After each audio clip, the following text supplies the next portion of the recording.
17واں سوال یہ ہے کہ تم بتاؤ کہ نبی پاک صلی اللہ علیہ وسلم کی فضیلت باقی مخلوقات پر اور اپنے اوپر تم کیسے مانتے ہو؟ کیا تمہارا یہ عقیدہ ہے کہ حضور پاک ہم سے ایسے افضل ہیں جیسے بڑا بھائی چھوٹے سے افضل ہوتا ہے؟ کیا یہ عقیدہ تمہارا؟ اور کیا تم نے کسی کتاب میں یہ بات لکھی ہے؟ یہ سوال کیا۔ الجواب، حضرت فرماتے ہیں لیس احد منا ولا من اسلافنا الکرام معتقدا بہذا البتہ ولا تظن شخص من ضعفاء الایمان ایضا یتفوہ بمثل هذه الخرافات۔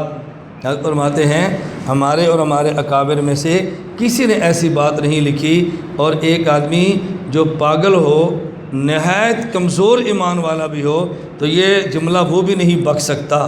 ہم کیسے یہ بات کہہ سکتے ہیں کہ اللہ کے نبی کو ہمارے اوپر اتنی فضیلت حاصل ہے کہ جتنی ایک بڑے بھائی کو چھوٹے بھائی پر ہوتی ہے؟ نہ ہم اس کے قائل ہیں اور نہ ہی ہم نے لکھا ہے۔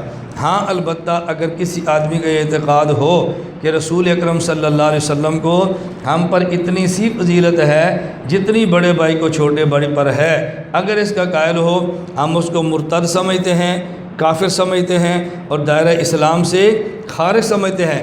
نبی کریم صلی اللہ علیہ وسلم کے امت پر اتنے احسانات ہیں کہ جن کو شمار کرنا ہمارے بس میں نہیں۔ رسول اکرم صلی اللہ علیہ وسلم کے اتنے فضائل ہیں، اس میں ایک آدھ بھی کسی میں نہیں ہو سکتا، چہ جائے کہ ہم سارے فضائل میں نبی پاک صلی اللہ علیہ وسلم کسی کو برابر مان لیں، اس کا تصور بھی نہیں کیا جا سکتا۔